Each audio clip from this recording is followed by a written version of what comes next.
Hey guys, welcome back to the channel. I am going to try to do something a little bit different today. After I released my last video on static dots, I took a vacation for a week, and I tried to keep up on the comments as much as possible. I think I finally got through everything, but I figured I'd do something a little different this time and actually go through each of the comments that I got and kind of talk about my thought process behind justifying, the answers. One of the most common feedback I get is two different things. One is make more content. Yes, I know I try to make as much content as humanly possible. I do work full time. The other is people seem to like when I go into depth about things. This is something I struggle with internally, is how can I release content that's meaningful and succinct, but also go into detail. And, I have a kind of like a variety of an audience there. So this is going to be really me just talking through. I'm going to try to give you something to look at some points in the video at least. But if this isn't your bag and you want to see my normal content, then go ahead and just click off this video. It won't offend me in the slightest. So what I'm going to do is I'm just going to go top to bottom through all of these comments. Some of them I'm just going to skip over because I don't think it's relevant to the topic, which is static dots. I'm going to basically make this as an addendum to the static dots, and if this does well, if people like this, then I'll do this for each one of my videos. Basically, I'm trying to capture what people have questions about when they're watching my video. What did I miss in the original topic and the main topic? So if you're watching this start to finish, 1 through 6, there's going to be 12 videos total, the main video and then my follow-up video, which is going to be kind of me talking through the comments. Okay, so the first one, do you think it's bad to change sensitivity often? A lot of gamers do this. Playing on 24 CM 360, do you think it's possible to have fast movements in the CM? Can I get over it with training? Okay, so one of the main things that I always talk about with sensitivity, and it's not just me, there's other really great aimers out there. I mentioned Hollow a lot. He's really good at kind of explaining the mechanics of aim, and he's way better of a player than I am. So feel free to follow him on Twitch. I think he makes YouTube content as well. But one of the things that he talks about and I talk about is sensitivity as a tool. And by that, I mean, you should get to a point where you can feel comfortable about making adjustments in your sensitivity without it having much impact to your game or your mental at all. Right. The reason for this is, and if you'll watch Hollow, sometimes he'll just change his CM while he's doing a stream, like in Apex, just based on how he's feeling that day. Like there's a lot of different factors that go into why you would want to use a certain sensitivity, the type of game, whether it's more tactical, whether there's more movement heavy, whether you need more precision, and even just, like humidity changes and whether you had enough coffee that day, and I've changed sensitivities from a lower sensitivity to a higher sensitivity, and it's actually felt more smooth and more precise for me. If you're running at a lower sensitivity, by default, you're going to be more precise because it is going to allow you to use more of your arm and your shoulder and less of your wrist and your fingertip, which can be more shaky. All of that just to say, basically, think of your sensitivity as a tool. I answered this guy in the comments as well. You want to get to a point where you don't feel bad about changing your sensitivity multiple times in the same day. I'm not saying that you should just change your sensitivity and it should be your go-to anytime you're having trouble or you feel like you're not hitting your shots, to just change your sensitivity. What I'm saying is you should get to a point where you can feel comfortable doing so. And you want to know why you're changing sensitivity and what you expect the outcomes to be when you're doing it. And once you get to that point, then you can change your sensitivity as you need. How can I help with staying on target in games like Valorant or Apex? I sometimes notice that I move my crosshair too much when there is no need. I have aim trained for a while and I've done a lot of research because I love aim. I feel my wrists shaking while trying to be precise with it. These are the types of questions that are difficult for me to answer without seeing a VOD, right? But when I use a pistol, sometimes each shot I shoot, I flick for no reason, making me miss instead of going on target and just clicking. That's really something more that you would want to focus on in game, and thinking less about your aim and the impacts of aim while you're playing in game. So one of the main reasons why you would train aim is so that when you're in your game, you aren't thinking about why you're missing your shots or why you're losing fights because of your aim alone. Basically, like the way I think of it is, if I'm training my aim on a regular basis, my aim is always the best it's going to be. And there's nothing I can really do about it, right? Like you're at the top of your ability every single day within reason. I mean, obviously there's general variances from day to day just for anybody. And what that helps me do is it helps me kind of squirrel that away, right? So like if I'm in a fight, I'm not thinking and I'm not over analyzing why I lost that fight because of my aim, because I'm doing the best I possibly can at any given moment because I spend time daily training my aim.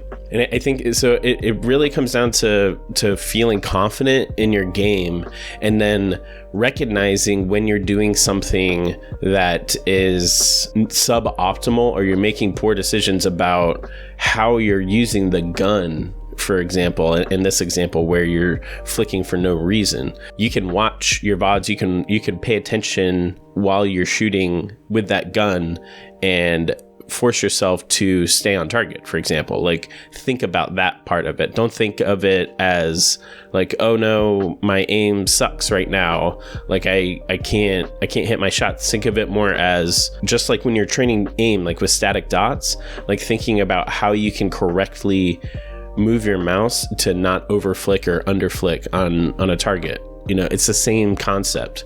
You're playing in game and you're seeing that you're doing something suboptimal and you're showing bad habits. So you think about that one component and then you fix it, right? It's small incremental fixes that you want to work on over time, and then they build into your experience, and then you don't have to think about them anymore. This other guy said, so the point of training clicking scenarios is to develop your technique. So why would you play with a lower sends with which mouse control and technique is less important? So that's a great question. I talked about that in a video, but essentially going back to what I was saying about sensitivity as a tool, I think there's a lot of value in playing at a lower sensitivity other than trying to just chase high scores in static dots. It's like, yes, of course, you're going to have more precision, and it's kind of like cheesing the scenario to use a lower sensitivity, right? It also forces you to use more parts of your arm than you would normally use, and different parts of your arm than you would normally use. This is something that I found when I was training static dots with a much lower sensitivity than I would normally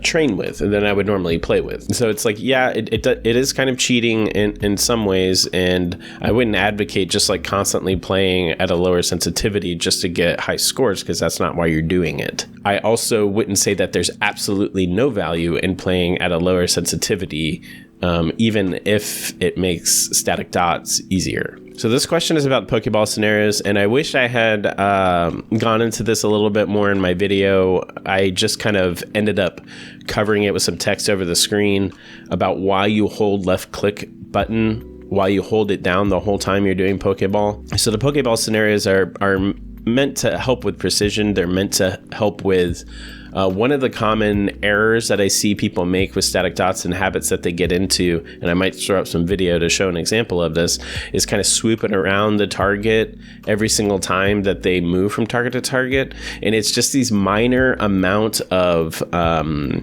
waste that they're introducing, but it's enough over time. It really adds up and it lowers your scores, but it's a bad habit to get into, because it's that, you know, those microseconds in a fight where you could potentially lose a fight just because you need to feel like you're confirming where your crosshair is landing.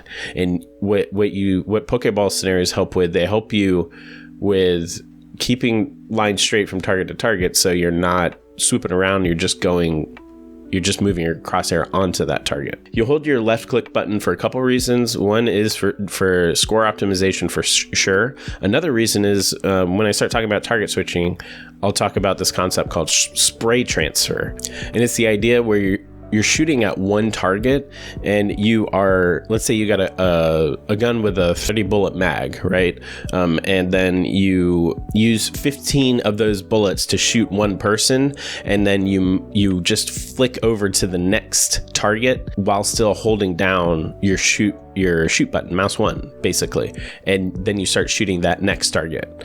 That is what's called a sprite transfer, and it's a great technique that you will want to learn to be able to optimize your damage uptime, essentially. And so Pokeball scenarios help with learning that, and I think it also helps to get into the habit of feeling comfortable with holding down your mouse button when you're moving between targets. That's something that you commonly need to do, and it just kind of helps you with your mouse control overall. But ultimately, it's harder to get high scores on Pokeball scenarios without holding down mouse 1. And I think it's important just to kind of have that technique where you can feel like you can hold down mouse 1 and it doesn't really affect your aim that much. I've noticed that that a big problem I have with aiming is once I'm near my target, I slow down and usually shoot just shy of them, resulting in me consistently grazing their necks.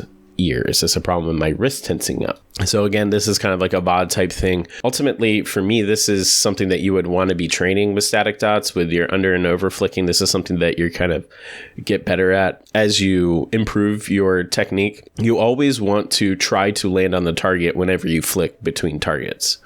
I wouldn't say that this is necessarily a physical problem. That's certainly not the first place I would ever look whenever you're troubleshooting problems that you're having with your aim. People often like to look at physical characteristics, things like their equipment or the way that they're using their wrists or what their pinkies or their fingers or their arm, when I would say most of the time that's not the first problem that you're having. People like to look to those things first because they are in their head, they're things that they can more easily control, and it's something that they can focus their attention on, when in reality there's something much deeper happening that's harder to fix. So it's easier just to go after, the path of least resistance, basically. But so I definitely wouldn't think of this as your wrist tensing up unless you are absolutely noticing something over and over again where you're overly tense. I mean, you should always be trying to reduce your tension no matter what when you're aiming. But really, to me, this is a matter of training your static dots and training the technique correctly so that you are, over time, going to get better at landing on your targets when you're flicking from target to target. Should I use lower sensitivity for the switching routines as well? I assume you meant the switching scenarios.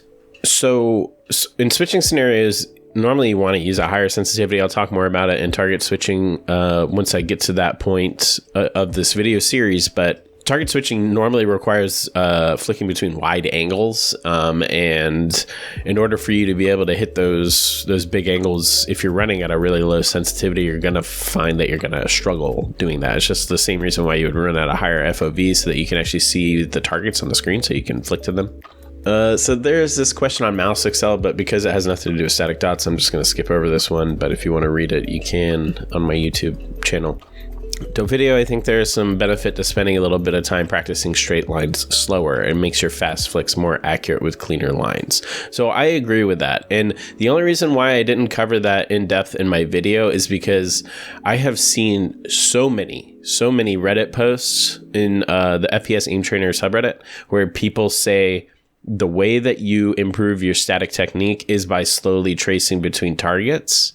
And that's wrong. That's not that's not how you build the correct technique for approaching static dots. And Christmas is Canceled talked about this in his video too, and I'm not saying that because he's a way better aimer than I am, and I'm not saying that he was wrong in the way that he covered it, but I think people misinterpreted what he meant when he was covering that topic in the video. So, but absolutely, if you notice that you are having trouble with clean lines, then you should spend some time practicing straight lines slowly.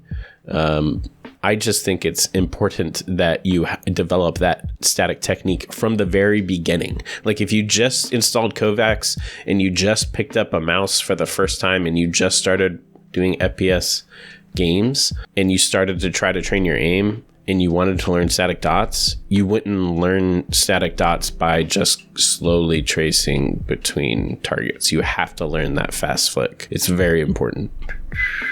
Okay, so this was a pretty long one. I'm not going to read the whole thing. Disagree Bard Pill being the optimal method to train static.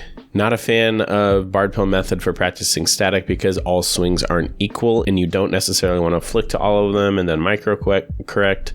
Some swings are harder than others. Just doing what feels natural to get to the target is the best way to train static. And, you know, ends with saying, could possibly be the way to train for some people out there. It's certainly not for me. So, and by the way, like, I am totally open to like dissenting opinions, and I don't claim to be like the aim authority. There are way better aimers out there. There's way better technically skilled people. I simply try to take all of the information that I see out there in the AIM community and kind of distill it into something that people can get value out of. I do a lot of kind of training in my real job. I lead teams in my real job. So being, you know, effective at communication is kind of my thing. So what I find is that there's a lot of really highly skilled people out there that aren't good at communicating why they're good, and they might not even care. You know, they just move mouse where I look, you know, is like one of the funny things that you always see people say. All of that said, I still really think that the barred pill method is the the most optimal way to train static that we know of right now. I won't go over why I think that is again, because I covered that in the video already. As far as not all swings not being equal, absolutely, you know, and that's one of the main reasons why people don't recommend using a metronome, because they feel like in your head, you get used to moving at a specific rhythm and you force yourself to move slower when there's microflicks, even though the best thing to do would be to move faster if there's like a cluster of dots in that situation. But the technique, no matter what, is still always the same. And if you watch some great aimers out there, you know, like Gord, Viscose, I don't know if I'm saying that correctly, you'll see that they will move their hand, they'll move their cursor at the same speed no matter how far the flick is, right? And so even though it's close, even if a target is close, you're going to flick fast to it, and if a target's far, you're going to flick fast to it, and if you miss, you're going to micro adjust, right? Like, no matter what, that's still the concept that you're instilling. That's still the habit that you're trying to develop. And again, I value the idea of resetting when you are prioritizing working on your technique, because it forces you to keep and recall precision and accuracy while you're increasing your speed. So it's really it's an optimization technique. It's a built-in optimization technique. That's why it's so good. If you didn't use a barred pill method, it's not like you wouldn't get better at static dots over time. Of course you would. I'm just talking about if you have a certain amount of time, you have 100 amount of hours that you want to invest in to get better aim, how are you going to optimize that time, right? Like, so instead of taking 300 hours to get to the same point, you can do it in 100 hours. This is the best way to get there, because you get those feedback loops going, you make the mistakes, you create those errors, and then you improve, right? Like, you have to fail to get better. If you're not failing, you're not improving. Right? Like, this is something that I think a lot of people struggle with in their head, especially Americans, not to bring cultural identity into it, but like the idea of failing is a negative thing for a lot of people, and it shouldn't be, because when you fail, you're improving. And that's what the barred pill method is doing. It's introducing those errors for you so that you can improve. Dun, dun, dun. Talking about a specific scenario and saying sends or sends. So that's one of the most unfortunate things that I hate about shortening scenario and sensitivity, is that they both sound the same. Sends and sends. It's gross. This was by far my favorite comment. It's so late, bro. Come on. That's literally it. Like, I don't know what that means. I guess that means I took too long to post a video. So I apologize for that. This is an interesting question. I don't find many videos about sniping and quickscoping training. I play COD. Do you have any thoughts on that topic? So to me, quickscoping is really static dots. I mean, ultimately that's what it is. When you quickscope, your FOV changes immediately. What that does is it creates a dimensional change in your view, in your viewpoint, and it creates a situation where you have to quickly react to a target being on screen and move your crosshair towards them and precisely land on them, ideally, and then shoot them. So it's very similar to a static dot. Like, let's say that you're doing a wide angle static dot scenario, or even a target switching type scenario in Kovacs, and your crosshair is like over in the lower left hand corner, and then the next target appears way in the upper right hand corner or something, or it's off screen for you, and then you have to quickly find it and then put your crosshair on it and then shoot it and hit the target. That is essentially what you're doing when you're quickscoping. You're ADSing, you're aiming down sights, for people who don't know what ADSing is. And when you're aiming down sights, most of the time your FOV is going to change, so your viewing angle is going to change, and that's going to cause your target to appear in a different position than once you were looking at them without aiming down sights. And then you have to quickly flick to them, make a change in your crosshair movement, and then land on the target. That's really all you're doing when you're quickscoping. It looks cool because you're basically, you're having to flick, you're having to be precise and accurate when you do flick, and in order to hit those shots. And it gives you, like, quickscoping in an FPS game kind of gives you the best of both worlds, where you could stay mobile, because most of the time when you're ADSing with a sniper, the games will reduce your movement speed. It also allows you to see more of happening on screen, essentially, so that because when you're looking down a scope, most of the time your viewing angle is like super limited, so it lets you hit those shots while still staying mobile and also seeing more on the screen. So I think that was all of the comments on this topic, on the static dots topic. So like I said, I'm gonna edit this. I'm gonna add maybe some footage for you to look at, so other than just my pretty face and my YouTube channel background. And if this is something that people like, then I'll just keep doing this. As always, I'm always looking for ways to improve the channel. I'm always trying to figure out ways to put more content out there, because I know people want it, but it does take a lot of time for me to edit videos. So this is just a way for me to experiment and see how it goes. As always, like, subscribe, tell your friends. Check me out on Twitter. I post there pretty frequently, usually once a day or so. Until then, I'm working on the dynamic or moving dots video next, for the part 2 in the 6-part series. See you next time.